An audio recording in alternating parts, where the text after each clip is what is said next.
quickly. Okay, I'll just repeat it when we get to this for the students who's not here. Okay, so I have not recorded the first 15 minutes, so I've just gone through, we did a check-in. I just want to open that for the others who listen. And then we're going through the assignments now, but when we get to this, we'll just run through it quickly. So then the second assignment is, once you have done this, you're going to now identify, you're going to design a value proposition. Can you see in front of you on the screen is the business model canvas approach. There's in green an exercise. On the left, on top is an ad lib value proposition template. Can you see that? Yes. Okay, yes. so beautiful, thank you.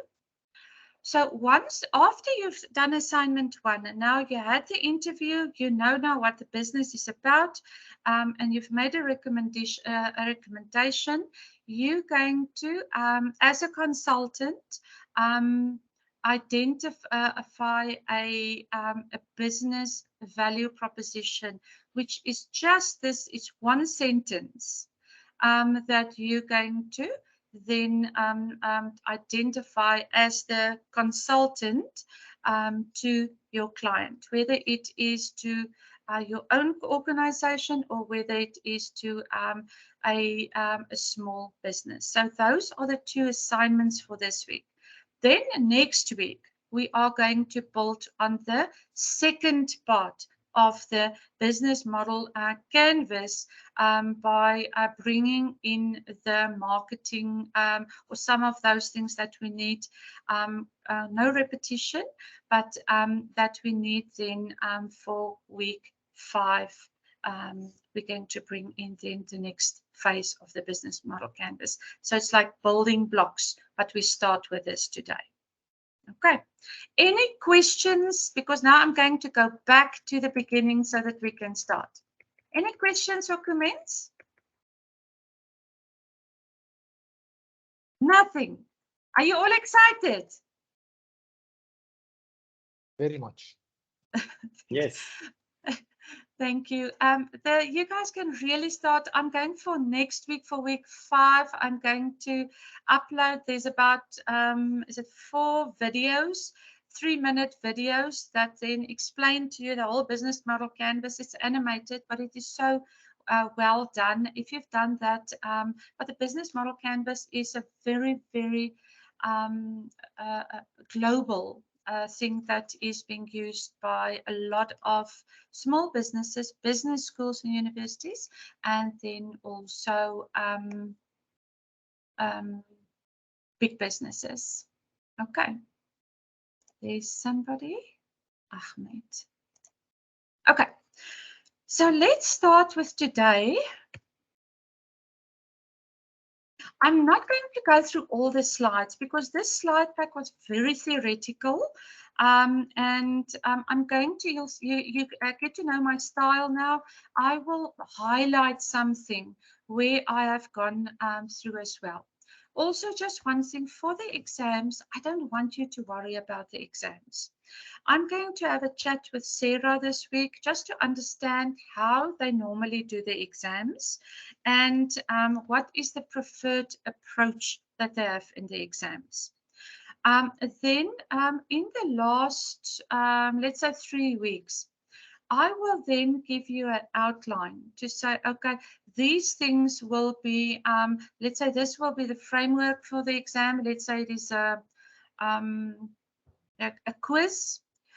Or let's say a case study, and then I will say to you, okay, these slides in the chapters are going to be important for the exam. So I will give you guidance for that as well. So I don't want you to stress about my exam. I will give you proper guidance for that. Will that help you? Yes, exactly. Thank you. Okay. Yes, definitely. Thank you. Okay, now I don't want you to stress about anything. Okay, so in terms of Where we are focusing on today is, in terms of small business ideas, is creativity, opportunity, and feasibility. And the three things that they, from the cuts chapter, that they identify or highlighted is that you can either do an imitative strategy. That means is you are identifying, you're doing a very similar thing like another company, but so it's like you copycat in a way, but then it's a question, will it work? But you identify maybe that is you want to copy, let's say, a strategy that has worked in the US but is not applicable in Ethiopia. And therefore you want to, and you love what is being doing in the US, and let's say you think this can also work very well in Ethiopia. So that is what the imitation strategy is. Or the next one is incremental strategy, is that you identify now, okay, you want to do that, but you are going to bring certain improvements in terms of a strategy that somebody else have done, but they have not addressed the gaps in terms of certain strategies. And then a radical innovation strategy is that one is disrupting the market status quo as is. So when you select your case study, I also want you just to identify, just for your own learning, and then just to share with, let's say, inner opening things, so that I just understand a little more context on the business. To say, okay, Krista, this business that, let's say, Matar has selected has followed incremental strategy because this is the gap that they have seen. Or let's say Lazat can identify she has one of, or she has an entrepreneur that is going to disrupt the market and do a total radical innovation strategy. Then just to give a context for me, so that I just have a little understanding of that business and of the market, because then it helps me to give comments to you also back on that. Okay, any questions or comments on this one before I take you to the next one? Nothing. Okay, so let's go. Then the cut book also, but you'll see I haven't really highlighted, so I promise you I'm not going to touch on this even on the exam, but I just wanted to show you the differentiator between the two ways to think that Kat has recommended about opportunity and business creation, and they refer to that as the effectuation model versus the casual model. But they use the same 4 steps in both, called feel, check, plan, and do.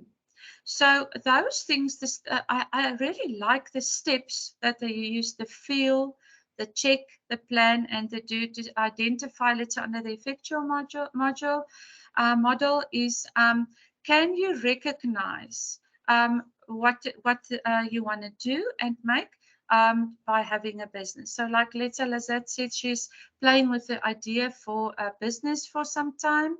So she can tell us then is, did she recognize she want to do or make something through a business on the left, under the effectuation model, or did she decide she have a greater idea and want to start a business? That is the same thing, but under the casual model. Lazette, can you give us a little input on that business you are playing with? Where do you think it fits in?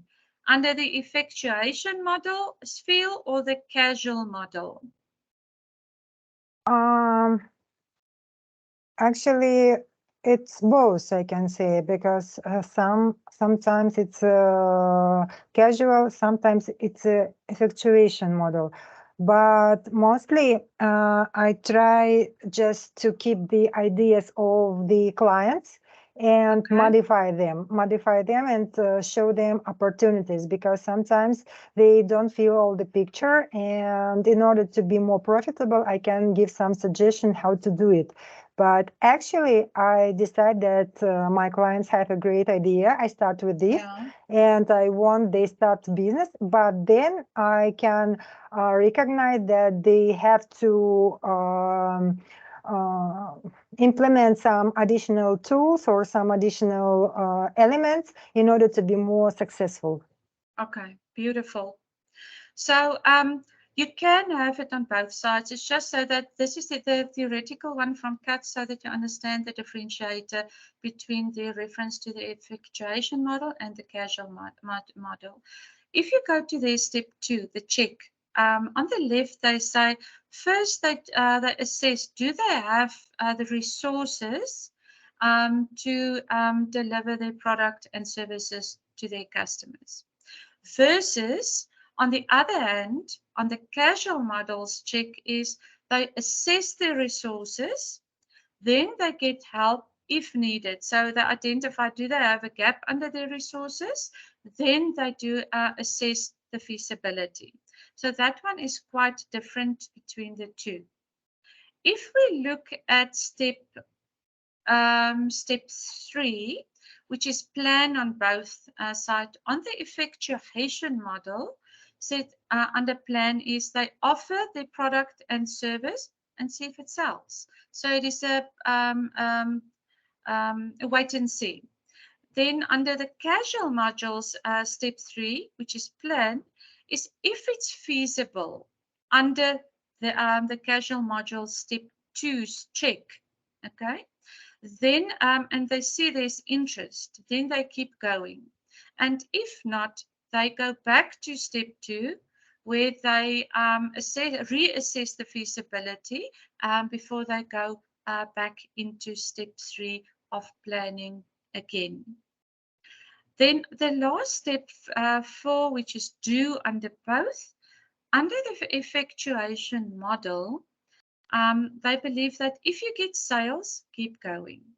If not, you go back to your check step to determine if it is a product or service that your clients want.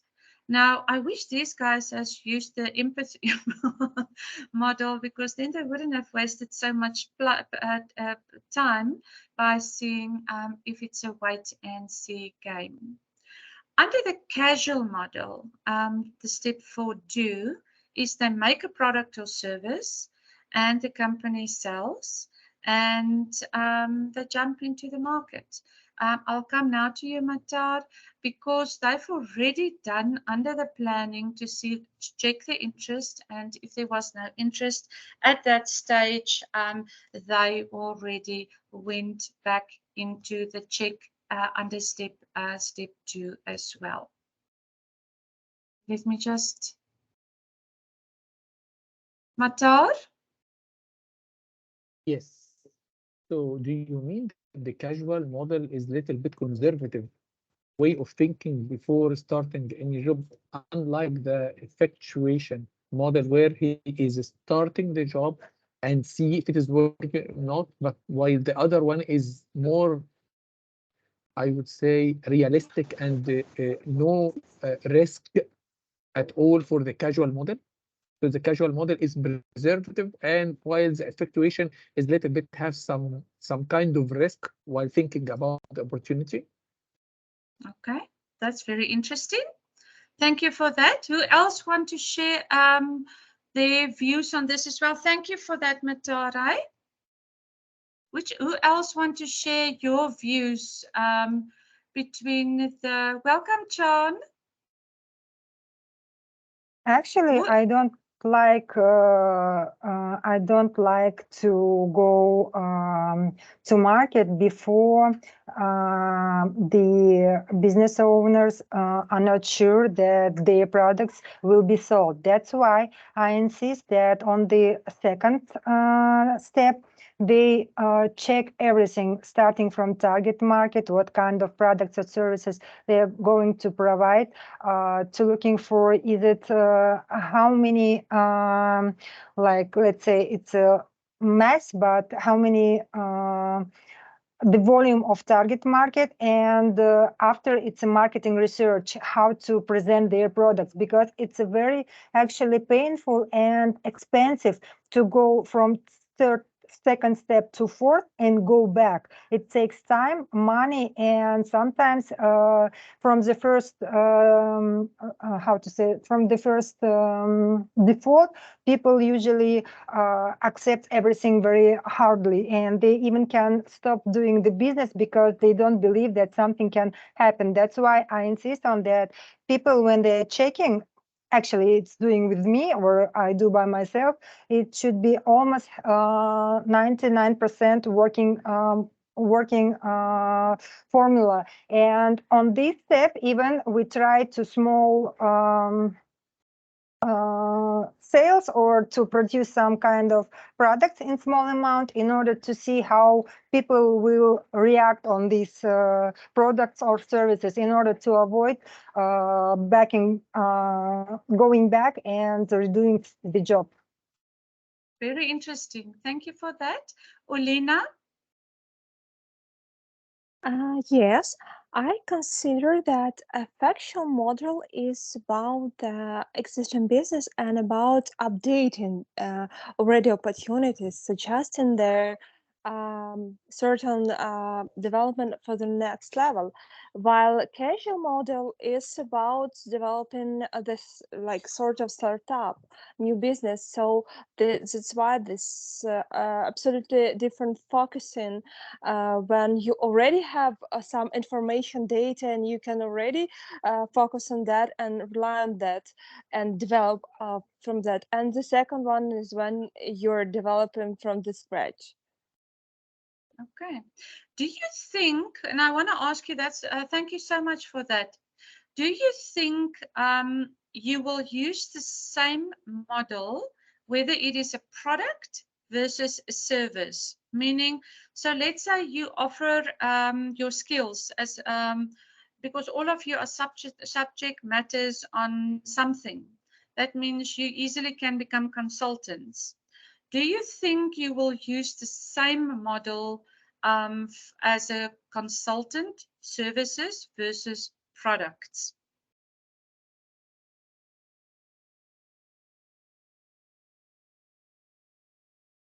Please come. Just see what your personal view is on that. Actually, I've never seen the pure model. It's always combining something from one model and second model. By myself, I've never met like going through casual model or effectuation. It's always some combination Of the two. Okay. of the two, yes. Very, thank you for that. The last one that I want to ask is, let's say you have a product. Matar, I'm going to come to, let's go to Matar first, before I ask the last question. It's not a question actually, but if I have a service and I'm a little bit expert on it, I will go direct to effectuation model if I have a service. Because I have the experience and the expertise to 1 second, to do the work quicker than the casual, because from my understanding that casual is little bit conservative, and maybe if I have a product, I will be little bit worried about introducing the product to the market and losing maybe some money. So I will take some slower actions or steps in or before introducing the model to the market. So I need to prepare something, I need to assess the resources, something like that. But if I have the experience and if I'm giving services, not products, I will go directly to the other model. Beautiful. Matar, then I want to, I'm coming now to you, Yusuf. Let's go first to Yusuf. Yusuf? Thank you, Matar. That was wonderful. Thank you. Yusuf?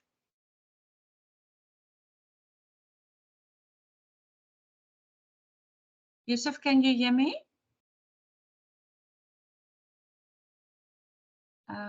Yusuf, let me just. Yusuf, can you hear me? Your mic seems to. Now, yeah. So, so because you Okay. muted me before because of the noise. Okay. Yeah, thank you so much. So, my understanding of the effectuation and the casual model. So, the first model will be if you have an existing business and you want to add a new service. Mhm, Okay. But for the casual model, if you want to start a new business from the scratch. mhm, So if you have an existing business and you add to, let's say, to add one like new product line or new service, you will use this one because you have uh, everything almost ready and you just need to add a new service. But Yes. for the casual model, you will need to start everything from the so planning from scratch. Then you can decide if you will go with this business model or not. Yes. Okay. Can I ask you then, Yusuf, let's say you bring in now a product where there's quite high production costs or input costs involved. So remember now what Matar also said. The one is more conservative, where the other one and risk averse, versus the other one is less risk averse and less conservative. But let's say you have now introducing a new product line where there's quite high input costs. Which one would be more beneficial to the company from a cost perspective?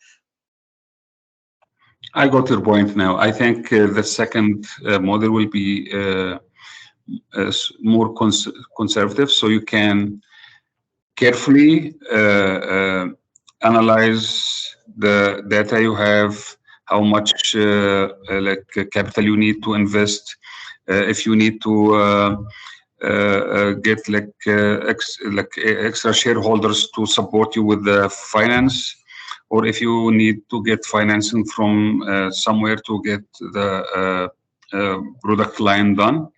And actually, I'm in this stage nowadays because I'm expanding my business. I'm adding a new service, which is snow removal. So we need to buy some equipments, which is very expensive. Okay. So now we are in this stage trying to find zero interest like finance because we don't usually deal with the interest. And number two, we are adding some new shareholders so to support with the cost. So Okay. actually, it's very interesting to have those business models Okay. yeah, to help us to determine which business model we'll go with. Okay. Thank Beautiful. you. Beautiful. Thank you so much. Anyone else who want to give an input on this one before I go to the next one? Thank you so much for this. That's really I love it when we're so interactive. Okay. Then a little more on the casual causal model. There you'll see on the left, they're going to start, or they recommend that we use the business model canvas. There in so that you just know what I refer to in terms of the business model canvas. Inside this graph is a little thingy that says there's a pinkish or I don't know what color that is, but there's a solution and a problem. Can you see that? It's too small. Okay, but you don't have to see the detail. It's just that little thingy is, we're going to on other slides look at it in way more detail. And the next week, we're going to look in that more detail. So that's where they say is, if you want to look at this the one we've done now, that Yusuf said that the more, like Matar also said, the more conservative one, that is where they say, if you use that one, then the business model canvas is a very good approach. Okay. How we also do it with a business model canvas is you start with a lot of ideas in general, and then you narrow it down to the one that is going to be the best from a cost perspective. We look at the key partners, the value proposition, the activities, the key resources, the customer relations, the customer segments, the channels, the cost structures, and the revenue streams. So what I'm going to do with you at the end of this course, I think you're going to be experts in business model canvas. As we do, let's say 1 week we do marketing. Then I'm going to bring back the business model canvas and say, okay, let's do these things now aligned with the business model canvas. When we get to the finance week, apart from the finance, we'll bring it back and say, okay, how would you implement this, let's say, on the business model canvas? So by the end of the course, you can, if somebody in your sleep asks you, identify a business, a value proposition, or what can you recommend in terms of the key resources, you know, and you can become an expert later on this as well. Okay. Now, what they also then said, once you've done this, you follow the 4 steps from the previous model: feel, check, plan, and do. This is where they do it here at the bottom. You see at the bottom, there are 4 blocks. The one is feel, then check, then plan, then do. Can you see that? Can you see that? Yes. Yes? Okay, thank you. Okay, now let me take you to, and we are going to take a break in, I'm not going to take you through the stuff that is really very boring. We are going to take a break at 4 o'clock, okay? Then another tool that they introduced in the CATS textbook is to say, if you take it from idea to opportunity, but through creativity, they refer it to the Scamper model. Who of you are familiar with the Scamper model? Yusuf, I'm just going to take your hand off so that I know when you are putting your hand up to say, yes, I'm familiar, or is that okay? So is any one of you familiar with the Scamper model? Okay.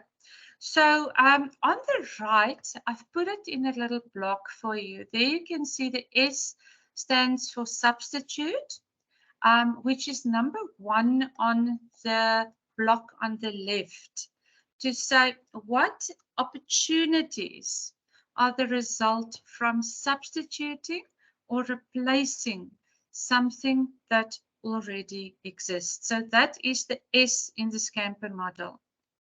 Then this number 2 refers to the C in the Scamper model, which is combine.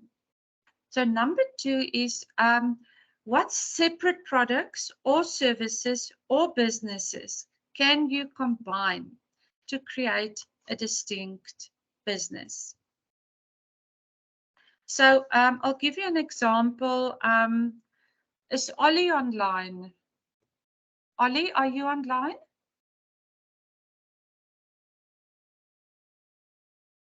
Is Ollie online? I just want to quickly see if Ollie is online. Ollie, can you hear me? Ollie is online, which is maybe not online. Okay. So let's have that, for example. I'll use a different example. Is we have one of the consulting companies in South Africa is called Accenture. So they compete. Hi, Ollie. Hi, Professor. How are you? Are you online? Yeah, I am. Okay, so Ali, I just want to use an example. So you can put off your mic. I just want to use an example of a typical 2 examples, one in South Africa and let's say one in the consulting environment. Okay. Okay.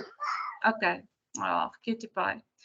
Okay, you can put your mic off. I hear that Baba crying. Okay, so let's say, for example, a few years ago, Accenture, one of the competitors in South Africa of McKinsey.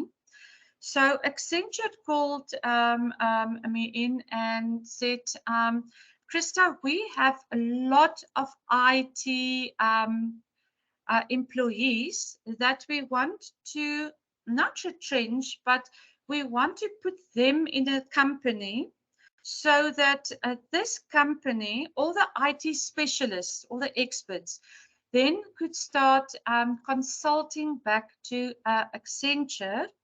So Accenture then would guarantee them all their consulting business in terms of IT, but then Accenture in terms of, we call it enterprise development or supplier development, then would put their money, instead of developing entrepreneurs that is nothing to do with their business, will develop this business. Now, what they had to do then here is they had to take, this is the combined one. So there's, let's say, programmers, data analysts, a person looking at security, cyber security, cyber forensics. So it is all the separate products, but all IT related. They put them all in a company that became a specialist expert consulting IT company back into Accenture.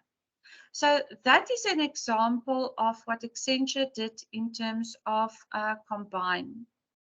Another example is, let's say in South Africa, we in the construction industry.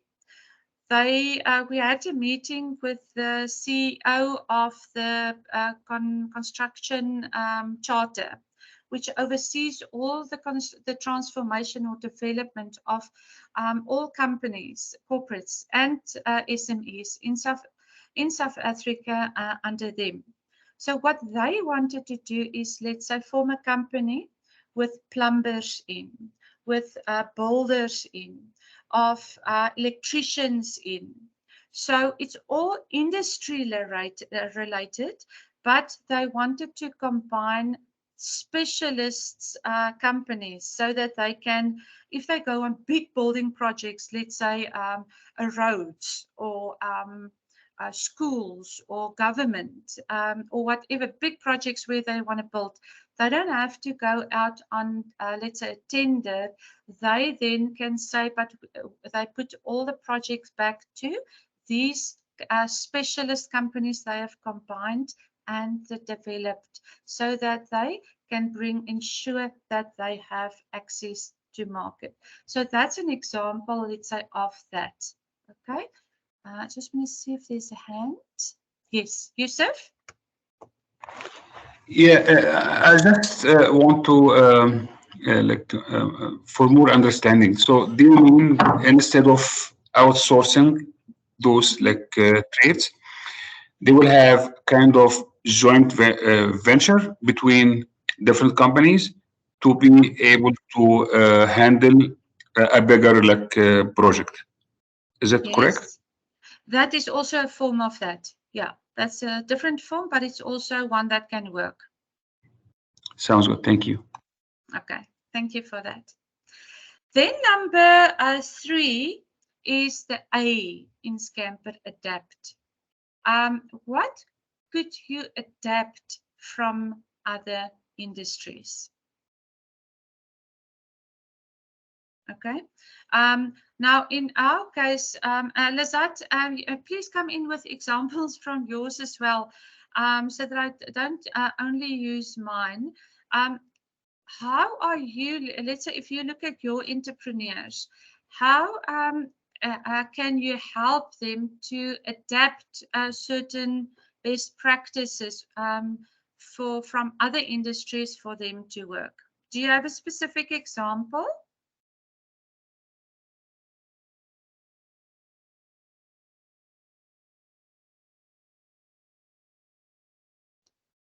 Lizette, can you hear me? Okay, so if she comes back, I'll ask her. So let's say, for example, what we do is we onboarded now 25 businesses, but they're from different industries. Some is so smaller business. Some are coaches, some are trainers, some are in solar, some are in mining and cables.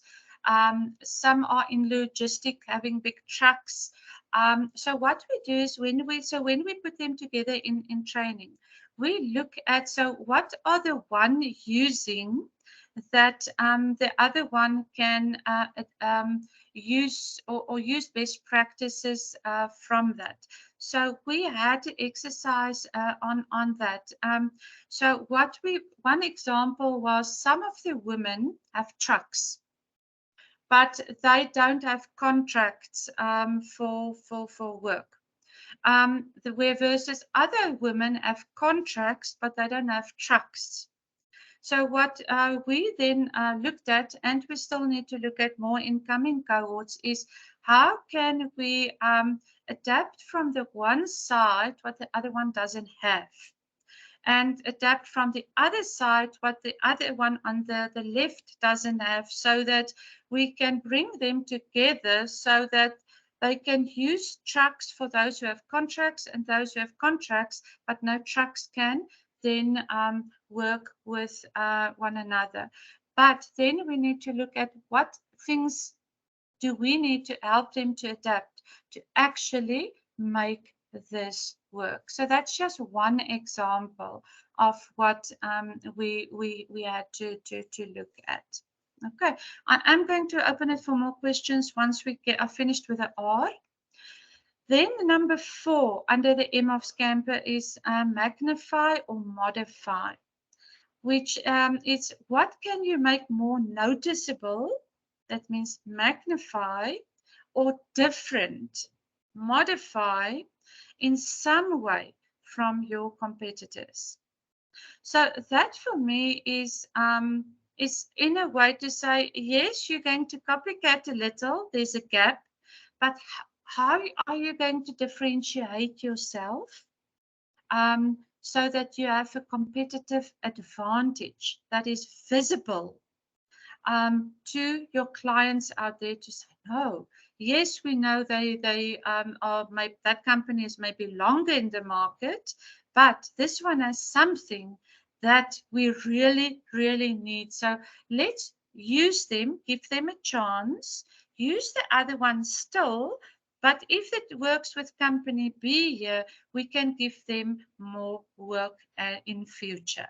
Okay, so that's an example of that.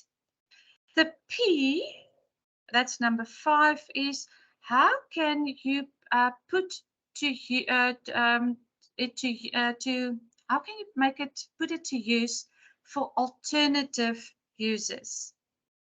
Okay, for example, I'm just trying to think of one of the examples. Okay, is, let's say, for example, somebody. Okay, so let's say one of the women which we develop, Lazat, you must please also comment from your examples as well. She had a 1-ton bakkie, and she initially, when she started out, she only did deliveries for florists. Okay.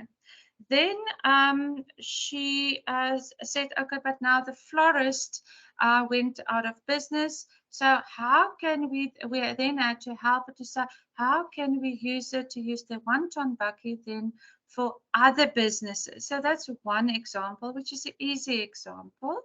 But if you have products or services, is to say, yes, you only go into that Zoom, but how can you, based on the needs of your clients, make it used for alternative uses. Okay. Then number 6 is the E in eliminate. How could you get rid or eliminate of something the customers has to do? So let's say there's a ineffectiveness in a process, whether it's resource or cost. It doesn't matter if it's human resource or time or cost resources. How could you eliminate to make it lean and more efficient? Then the R stands for rearrange. Okay.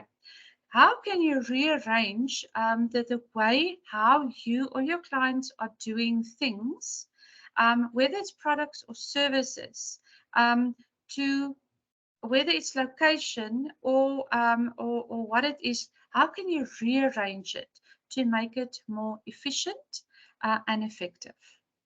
So those are, even Yusuf, when you start at, or anyone when you start at your own division or in a company, just remember the word scampered, and then just try to memorize is what it stands for, so that you quickly can go through that to say, is there any of these that we can apply to make things better, efficient, and more effective in terms of value proposition and competitive advantage.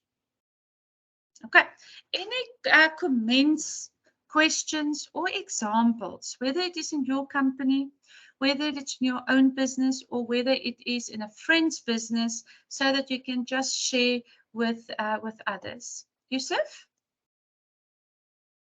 I just dropped something in the chat. Can you please? So is this like a modified like structure of Six Sigma, or it's something different? I'm going to lie to you because I'm not a Six Sigma specialist. So if one of you are Six Sigma specialist and you perceive it as that, then you can please explain to us, because that is enrichment that all of us would love.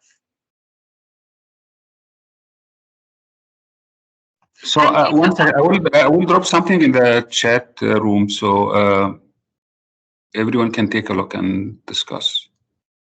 Okay, so anyone, even if you after this week go and read up a little, I'll also go and read up about that to see what is the comparison between that.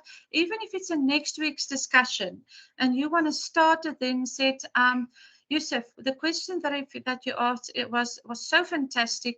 This is what my learning was last week. We can even start that next week. With the discussion, if nobody in the group knows about it and you want to go and research a little this week. Very good question. Okay. Yusuf, my old eyes need to, okay, I need to click on that. I will take this picture and put it in one of the slides so that I remember as an opening slide to next week that we bring this in. Is that okay?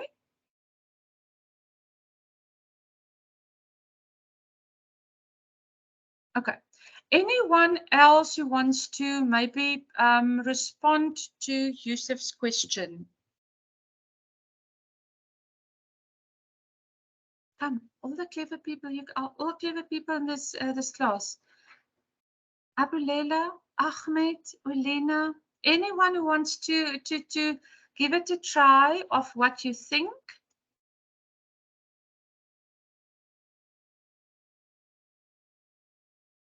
Are you all very quiet today? Are you still there? Are you still there? Professor. Ahmed. Hello. Thank you. Yes, I'm listening. Can be the other use, like if we have, for example, a restaurant and it didn't start working, or it didn't what can I say, brought the expected revenue. So we can change the business. Like restaurant has, they have fire, what they say, license. They have health license. They have water, electricity. So we can change it to any other business that might utilize the same, such as um, um, hairdresser for ladies, for example, right? Okay. I'm talking about the P put to other uses. Well, yes, you can, in that context, you can, I don't think you can sublet.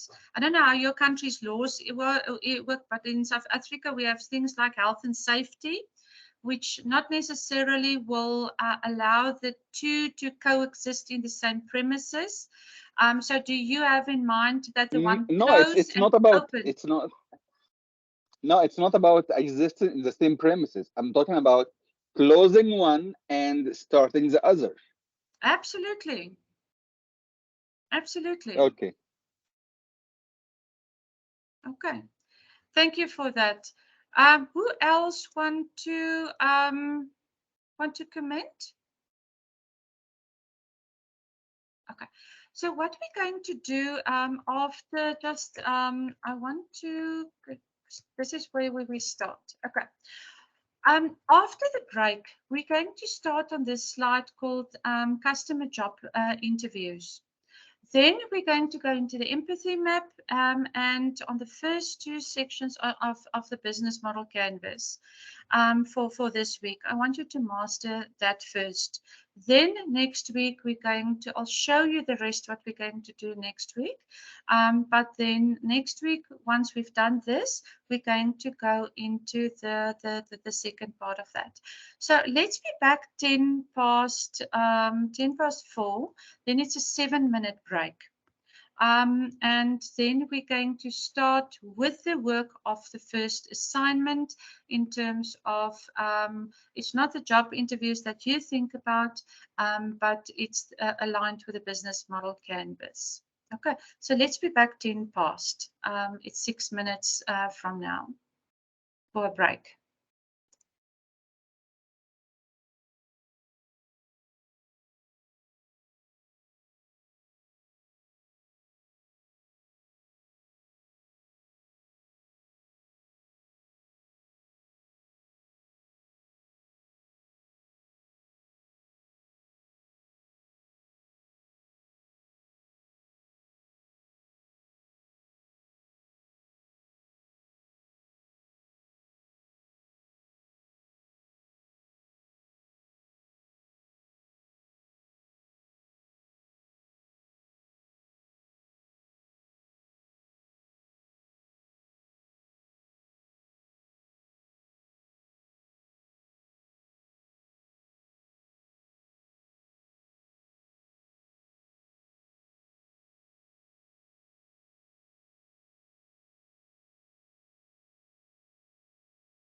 Hi, Sarah. Welcome online. Can you hear me? Sarah? We just have a bathroom break and we'll start again 10 past, so in 4 minutes.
Okay, it's 10 past.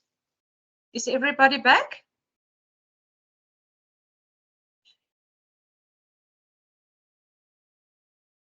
Okay, thank you so much. Thank you, Elena. Thank you. Okay, so can you see in front of you on the screen, there's a slide, customer job interviews. Okay, thank you. So remember this, from this slide, it's going to be applicable to your first assignment for this week. So you can look at this from different angles. You can look at this like, let's say, Oli they have a non-profit, for example. So they want to determine, yes, the non-profit, that means is they do good for community. So Oli, and I know there's other ones of you also doing good community work, or the CSI in here. So it's, let's say for example, Oli wants now to determine what are the real problems in the community so that they can, from their side, determine the actual solution or product that needs to be offered for this. That's one scenario. So let's say community work. Another scenario is, let's say Lizette works with SMEs, that means small businesses. She then needs to identify what are their real challenges so that she can come up with the right recommendations and solutions for them. Or, for example, let's say Olena works, you in data analytics, Olena, as far as I remember. Now we work with clients all over the world. She needs to determine what is the best solution that needs to be offered for that client. Okay. Or anyone who works in a corporate can use this in a team context as well, or even sit with somebody reporting to you. That means a person underneath in the reporting line, or in to your manager or who you report to. It can work any side. What we teach entrepreneurs is, the first thing is, we're going to go to the empathy map, is we say to them is, don't just give to them what you think will work.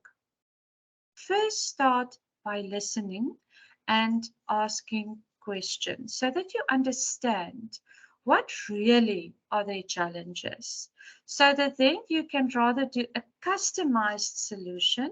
Otherwise, what we also then recommend is, don't you wasting your time and their time, but just going in, giving them a solution. So this is what our company can do for you, because you don't know how many companies have already done that. And so why do they need to pick you over somebody else who's all of you doing the similar and same thing? Now, what the CUTS text refer to is, to decide is, they call it as framing a question. You must decide who and what you want to help. Okay, so that's what they refer to, framing a question.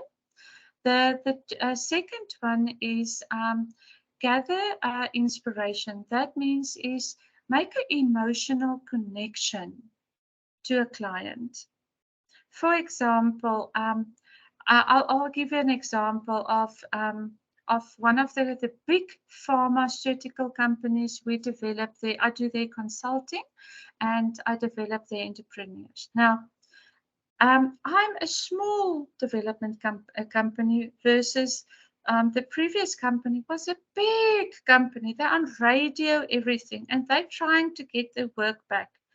This pharmaceutical company is not interested in anyone else than our company to do the work. Why? Because they've made an emotional connection to us, and they've made an intellectual connection to us. They've made a trust connection to us. Therefore, they have made a loyalty decision So no matter what others can, because we walk that extra mile, we really understand what they want is they will find reasons why they shouldn't use anyone else than our company for their consulting and development. So a heart connection is a very powerful loyalty decision with some customers. Then the third one is to help them generate ideas. This is, for example, where you can do mind mapping, brainstorming. We're going to do now brainstorming. That's why I've made it yellow. We've just done Scamper to help them to, and there's way other methodologies as well, to help them to think outside the box and identify fresh ideas. Okay, but it's one thing to identify an idea versus making that idea tangible. They must be able to see it, feel it, touch it, of a potential solution so that they can get excited about it and buy into it.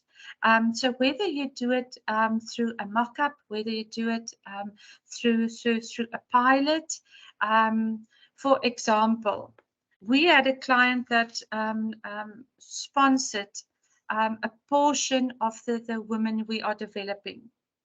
But they sit in a different city than we are sitting, so they've never seen visually.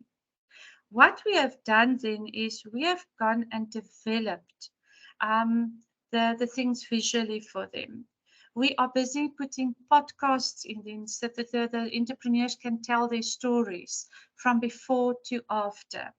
We have put a celebrity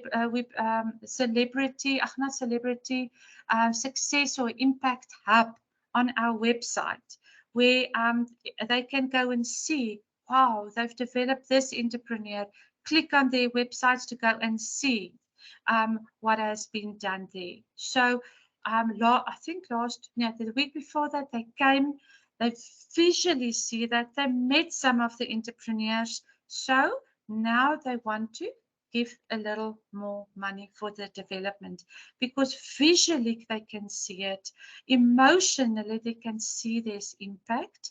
So also whether you're in small business or big business, the brain, how we take decisions, is very much aligned. Okay, so they must make a mind connection. Yes, it can work, and they must make a heart connection because when those two work together, the hand goes out and say, where can I sign to accept your proposal? Where can I sign? I'm happy with the money you're going to charge us to deliver this product or service. But if there's a disconnect between the mind and the heart, they will find objections to ask more questions, to do more comparisons, to negotiate more before they will accept a proposal. Okay, so that's very, very important. Okay, then also is you have inspired them, you have given them more ideas, you've made it tangible to them. Now it's a question. Let's do a small, if you're not going to do our entire big thing is, where you can also say to them, let's test this. If you're happy with us, then we can go to phase 2 in terms of that. In the world where our number 6 is very, very important in the world we live in today is storytelling. So as much as whether you're in a Siemens, whether you're in an NPO, whether you like, I think Matar, who of you are selling chickens? Matar, are you the one selling the chickens? Yes, I am. Okay, so whether it's Matar, there's whether it's chickens, there's a story. People love the story behind where did this come from? Why are you doing this? So it's a story beyond just making money. If you can link story to impact, it's much easier to sign on the dotted line to say, we accept the proposal. Next year, somebody else will say, no, we need to give it to somebody else. No, look what is the impact that Matar is doing through the story of filling hungry tummies. But his is not so much hungry tummies, it's a little more high level, more wealthy people. Matar, then what is the story behind what you are going to do? Okay. Now, tell me a little about how important, what you've observed in terms of your own business where you're working on, your company, people who have businesses, what you see on television in terms of storytelling. Why do you think storytelling, sharing the story, is so important in business? Come, Matar? Yes. And then Olena? So share the story because it will give us some experience of what is happening, I would think, and it will share the experience and something like that from my side. Beautiful, beautiful. Olena? Yes, by working in consulting, I can say that storytelling and cases of our previous clients or existing clients are very helpful when we discuss new projects with new client, because we can share our experience, what we have already done, that we have certain expertise, for instance, in implementing certain CRM or other applications, and we already know the advantages. And by telling the stories, we can also add more value and add also our partnership can be more reliable. Beautiful. You used a very thing is reliable. It gives you credibility. Beautiful. I just, Lizette, I'm going to come to you now. Mohammed, is that a said story represent the emotional connection with the customer? Fantastic. Beautiful. Lizette? I agree with my peers about emotion, about experience, about adding value, but I think it's a main idea to share stories. It's to find the people who is sharing the same value, because when we're telling stories, people can find the same values, and that's why they will trust us more than to, for example, in other companies. So I think it's also very important. Beautiful. That's very important. Yusuf?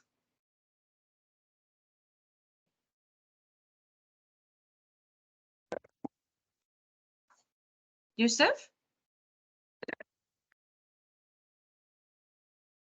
Yusuf, we can't hear you. I can see your mic is working.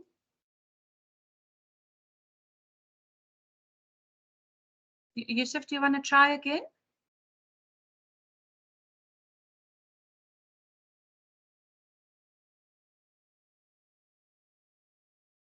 You want to try again, Yusuf? Yes, can you hear me? Yes, yes.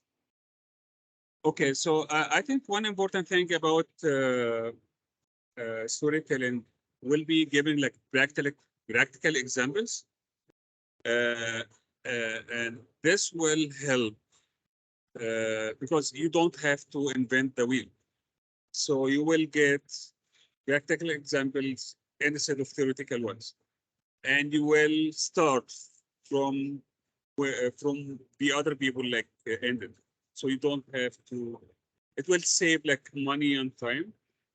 And as my colleagues like mentioned, it will create some emotional connections with the customers, Beautiful. which is very important. if any one of you going to be in who's a little curious and study in terms of let's say how the brain neuroplasticity or neuro linguistic programming, how our brain is programmed. So let's say you have told a story of why are you doing what you're doing, and let's say the story is not fixing or only focusing on, yes, you're going to charge the money, but you're not focusing so much on the commercial side, but on the impact, whether it's to the environment or the community. And now those things go and filter, your brain filters things that the brain see as important, and those things the brain doesn't see as important, it disregards. Okay. So let's say you go and sit down a decision-making committee, and let's say Ulina's company has made a proposal, a consulting proposal, but they told the story of what the company stands for. Then, for example, that person sitting in that committee that need to decide on that, if any one of them have seen the story, their brain has registered the story as impactful to them. It will bring up a visual in their brain, or some connection, whether it's a smile or that means there's an instant recognition.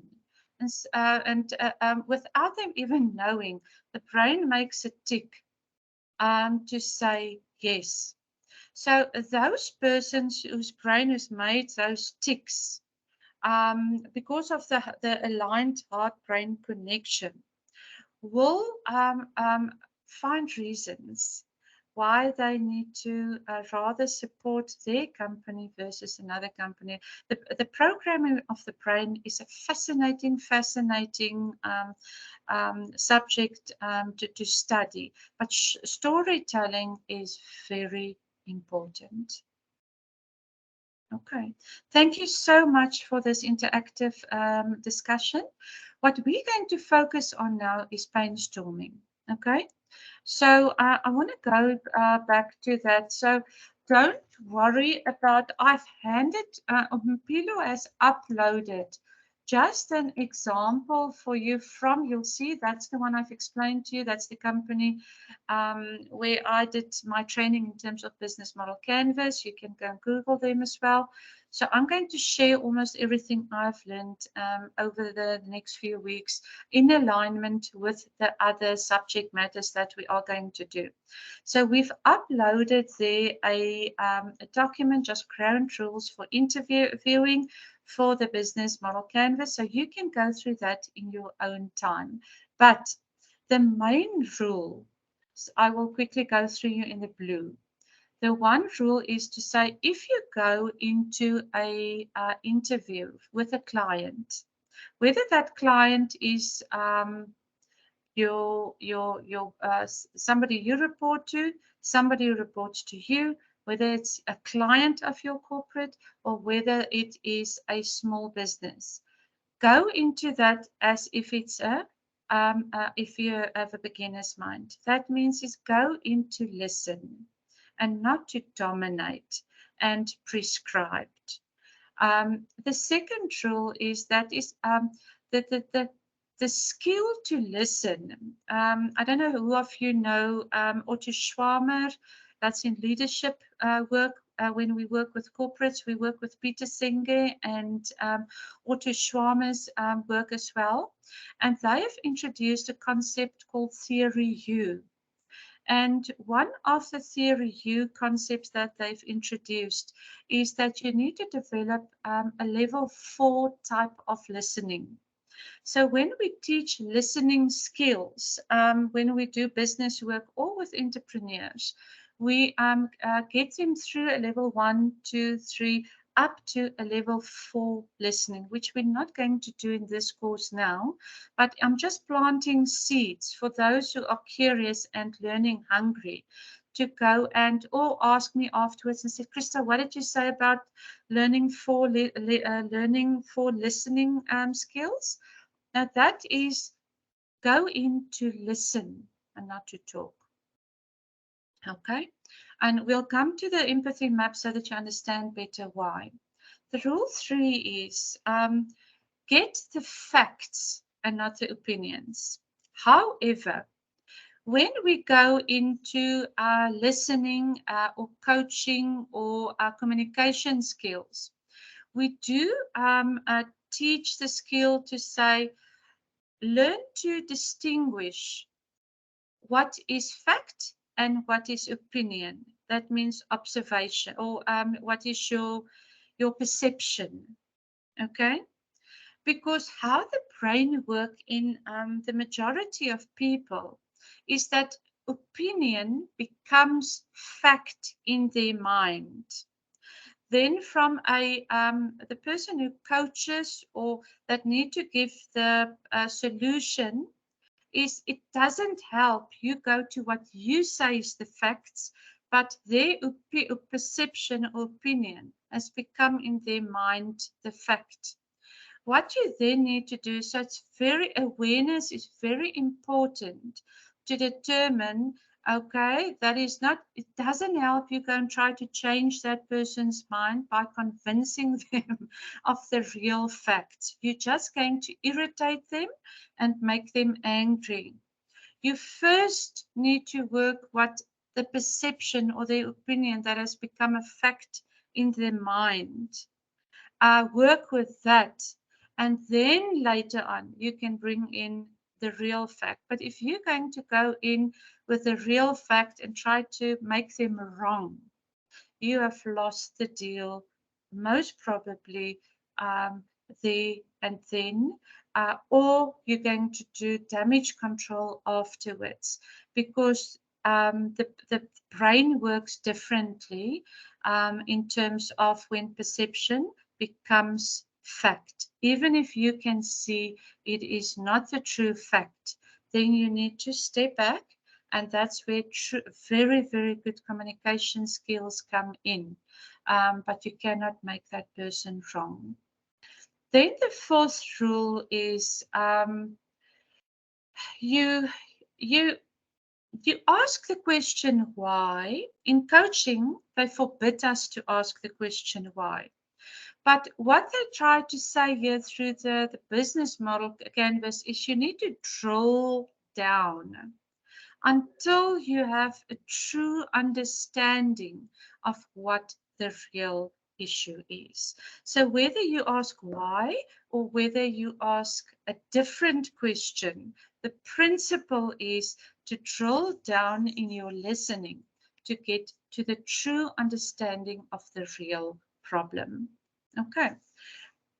You'll see now after this in the empathy map how everything fits into one together. Now, rule number 5 is when you have this interview, stay away from selling. Okay, this is about learning what the real gaps are, learning what the real problems are, what the real pains are. And it's not about selling. Selling comes in later, but now it is about deep listening. Then, if you're not sure, rule number 7 is follow up. If you're not sure about something, get clarity, follow up. Or if a person say, come back to me, I'm not sure, but come back to me next week. Follow up. It's about connection, connection, connection, connection. Okay. And rule number 8 is this is not always open the physical door at the end, but it is by communicating and creating such a connection that whether they don't want your service or product now, even in a year's time, when that option comes up, that happened to me with this pharmaceutical company. They were busy with that another company. A year later, the lady contacted me and said, Krista, I still remember that day when I did the training with you. And I came back to my company and said, we want to work with your company. But we were still in a contract a year later. but they remembered that connection that was made. There was no selling, but the connection that was made that day, and they came back a year later. So that is how important communication in terms of whether it is up to your boss or down to somebody reporting to you or to a customer or to a SME is. Okay, any questions or comments on this before we go to the empathy map? Nothing. Okay, so let's get to the empathy map. I love the empathy map. Okay, can you see in front of you? So this is what's called in the business model canvas, the empathy map.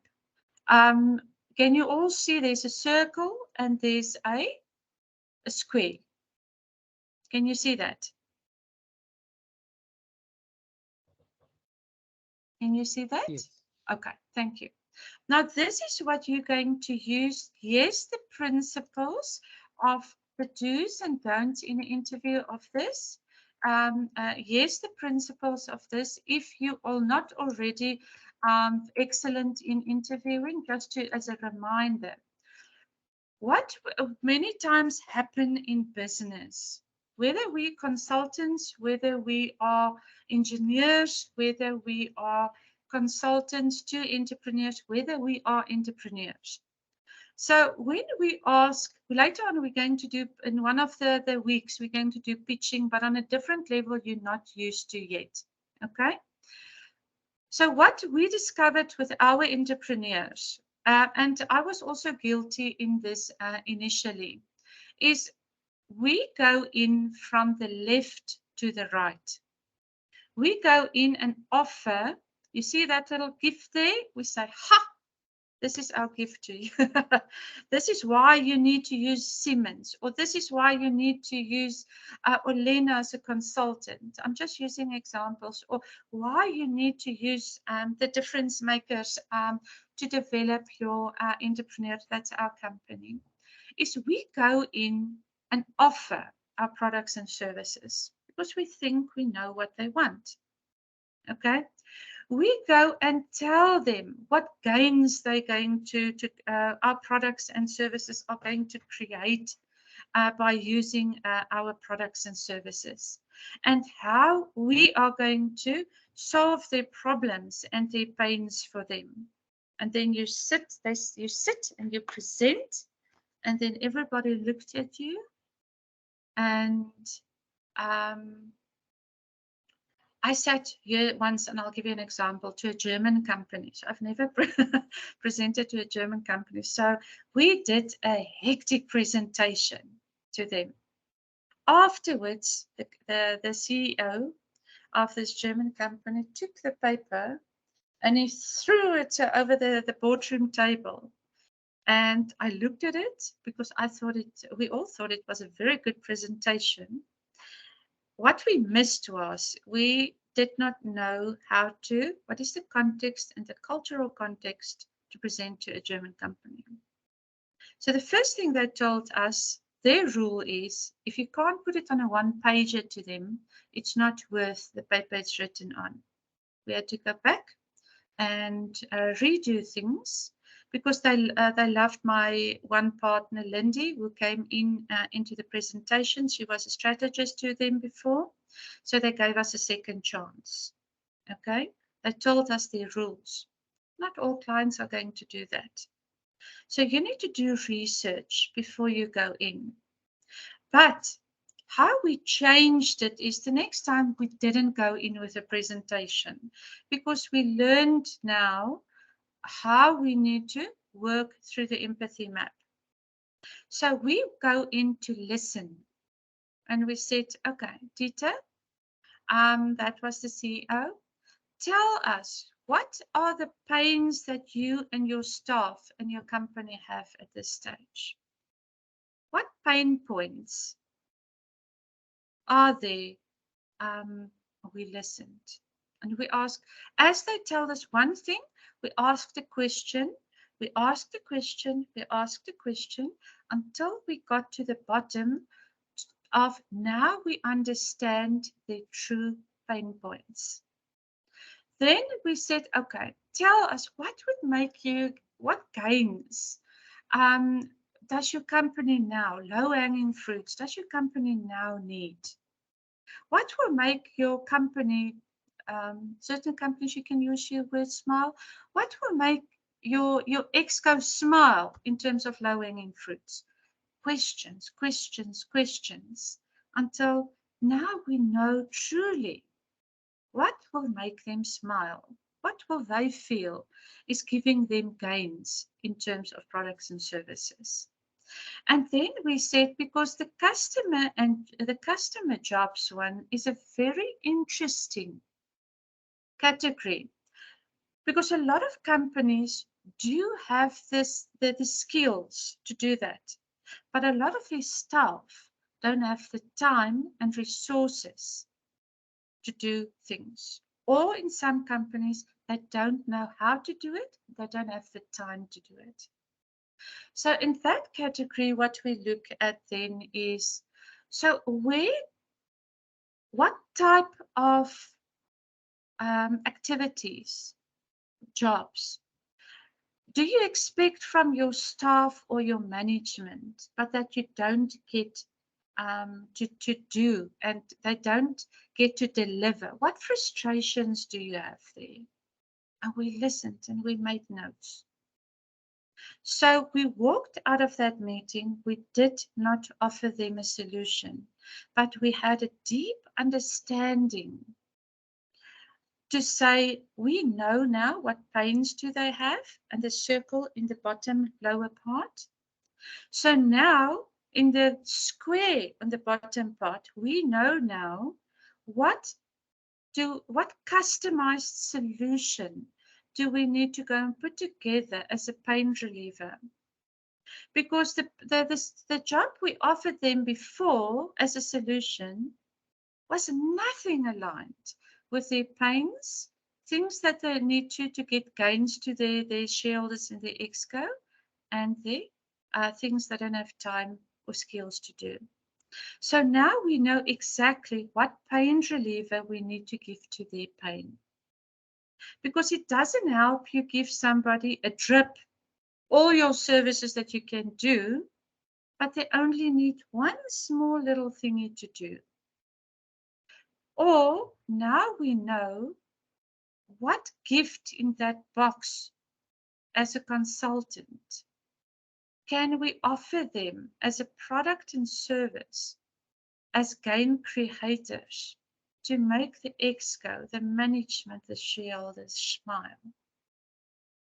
Then when we went back, they gave us money to develop women. But the first time we went in, we did not go in from the left to the right. We go in with what we think they want, but we missed the entire boat, because what we think they want was not what they really needed.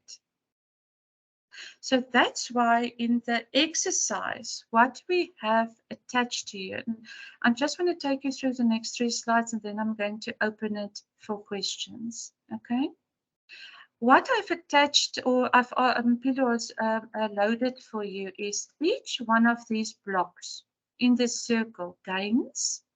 We've listed a list from the business model canvas, trigger questions. You go and identify what questions will work for you in this assignment to ask someone in terms of what will give them a gain creator.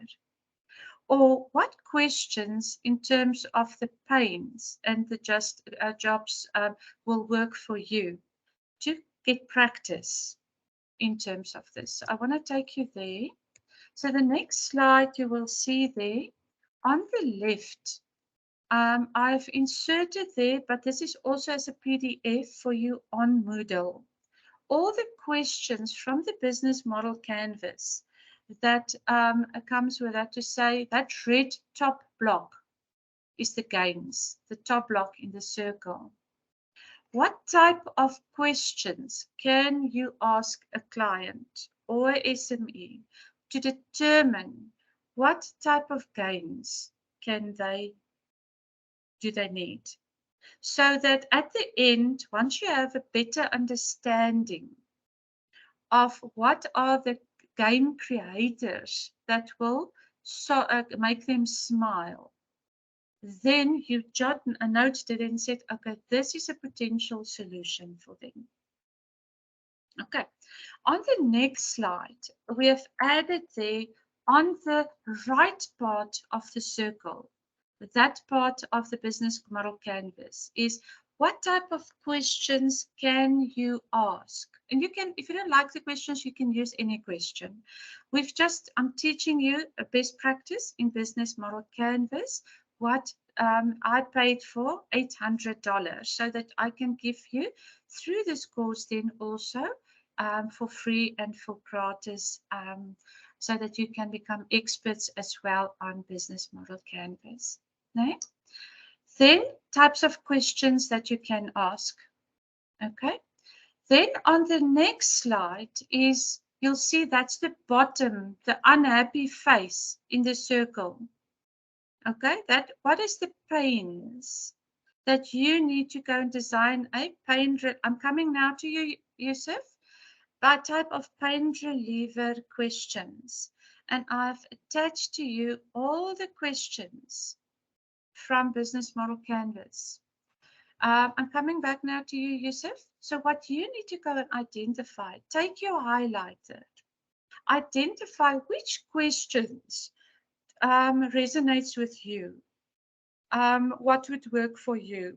Then you do a list, which ones goes in gains, which ones go in the circle and pains, which ones in customers. So that when you go and have an interview now, you go and jot down your questions, and then you listen, and you listen, and you even keep the questions with you so that if you're out of questions and you need to ask a new question, that you can, because this is practice, until you have an understanding what are their pains, gains, and jobs they can't do. Once you have done that, you don't offer them a solution. You go and sit and you design the square gift of giving gain creators to their gains, pain relievers to their pains, and what's of your solutions, products and services, can you overcome them to so that they can sign on the dotted line. Okay, you're going to write that up, whether you do it in a table, but make it easy to read and easy for you to do and easy for me to read. It's like you're going to present it to them, whether it's a PowerPoint or Word. It doesn't matter, but it must be professional. Okay, then in the next week, you're going to build your solution and present your solution to them. What you want is a sign at the end of week 5, a sign on the dotted line for your product or service. Have you convinced them? Okay, Yusuf, your hand is up.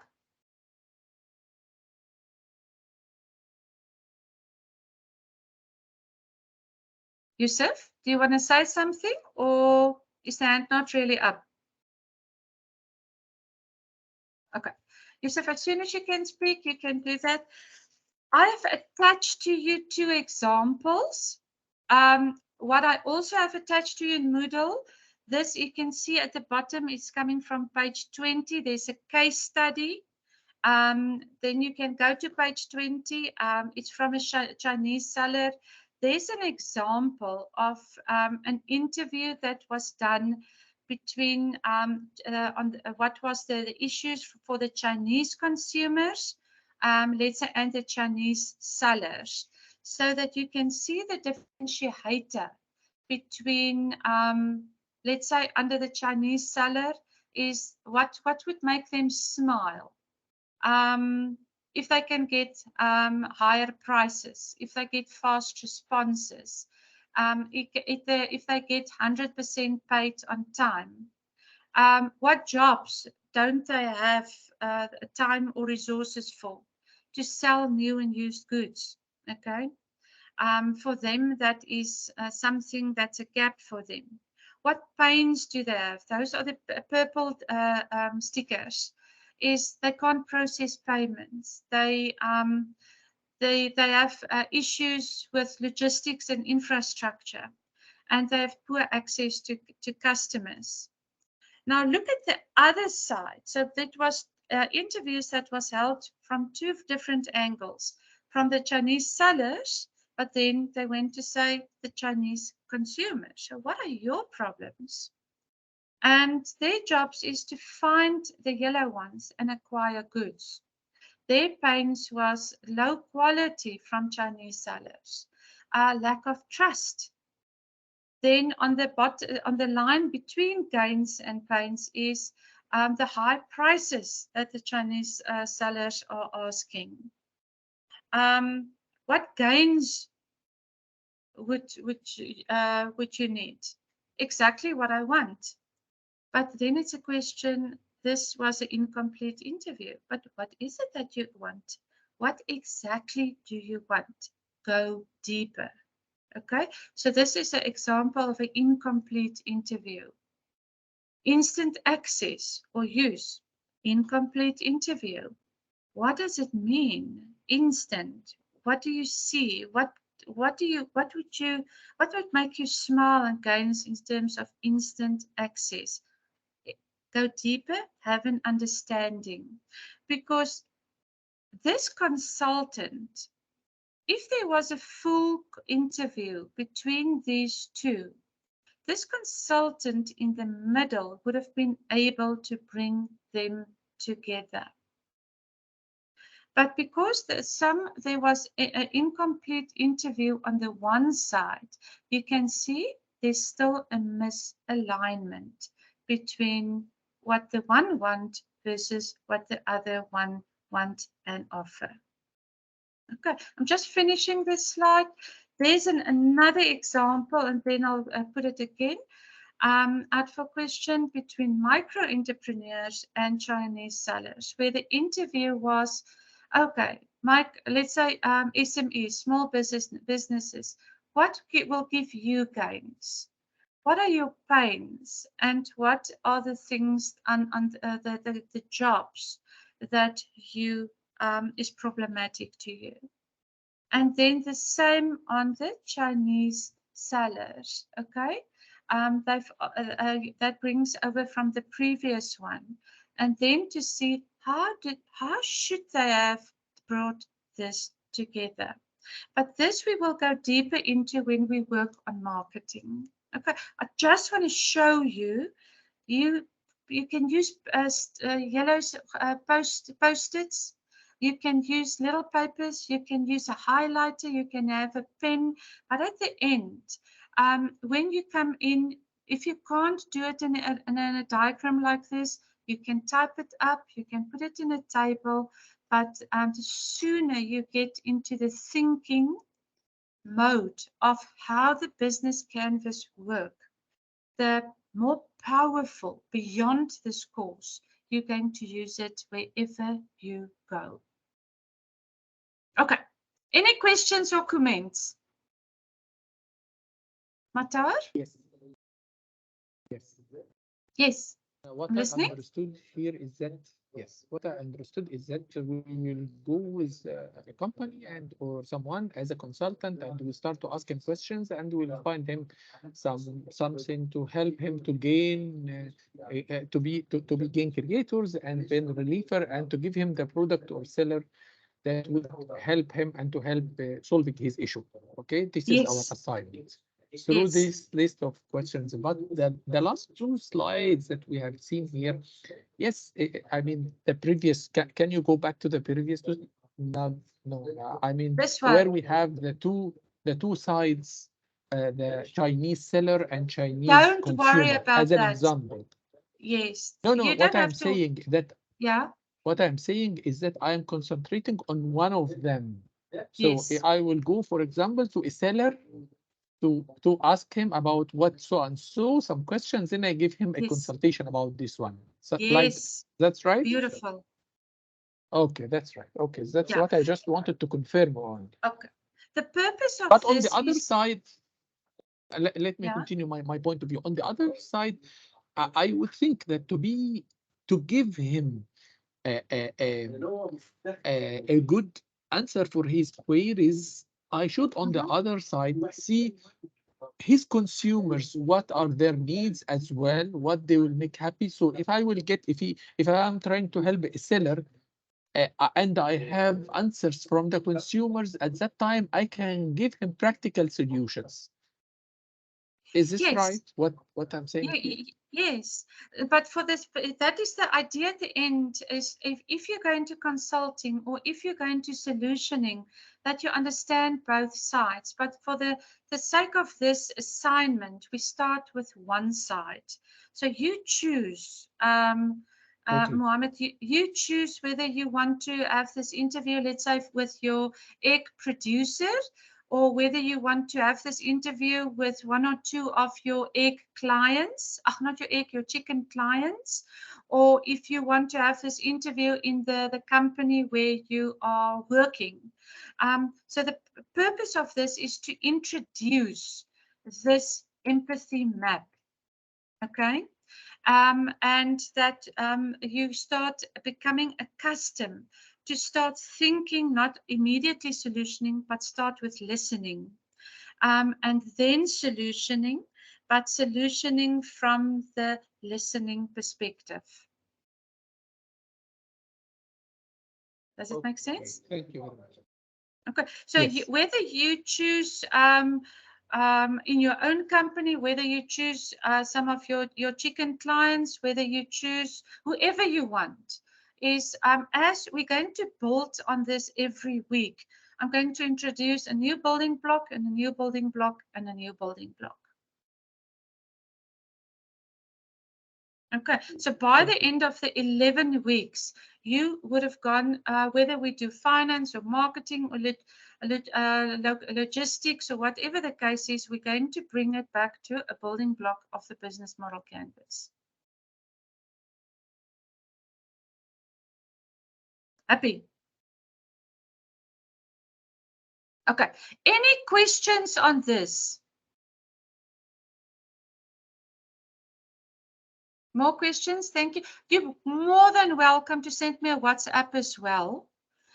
What I am going to do, once we've finished with the questions, please ignore the from slide 24, and then you'll see on slide 26 is assignment 2. I'm going to keep that over.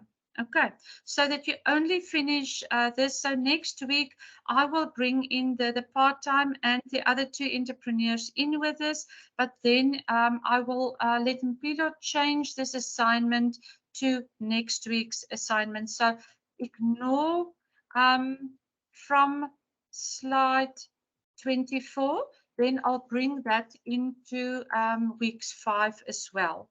Okay, I really want you to enjoy this interview this week, because you can use this in your corporate, you can use it in a relationship, you can use it with your children once you master these principles. You can use it for if you want to get a promotion, if you work with your staff, but you need to start mastering some of these questions in the empathy map. Okay, any more questions or comments?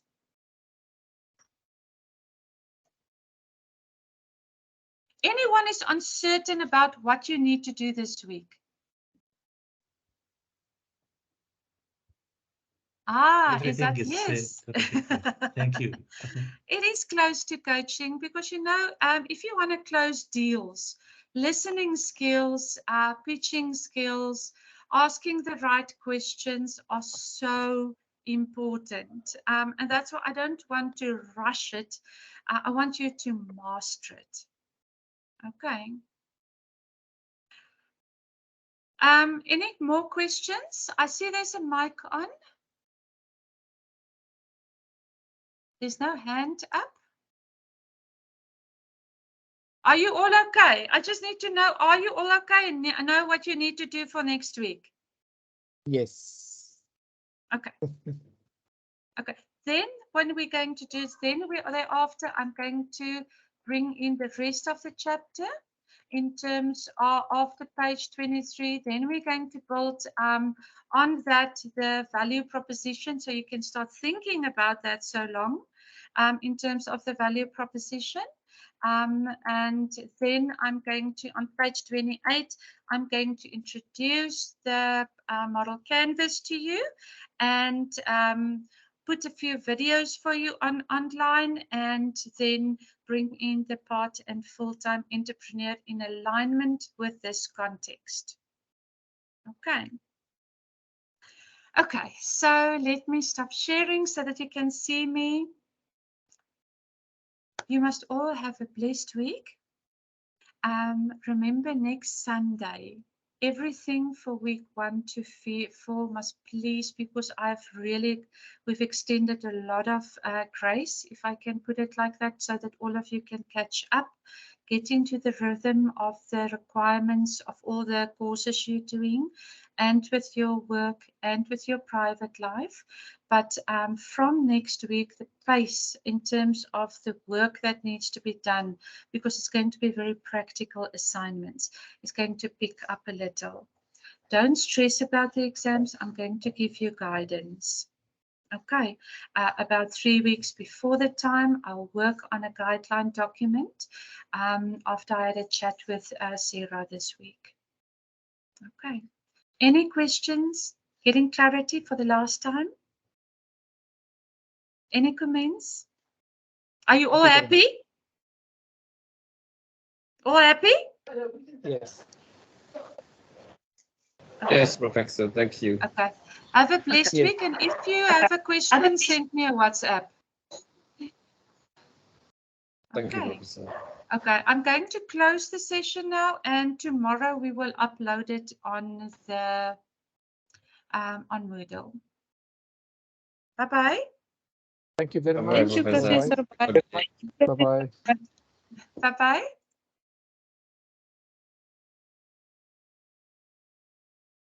Bye. Thank you.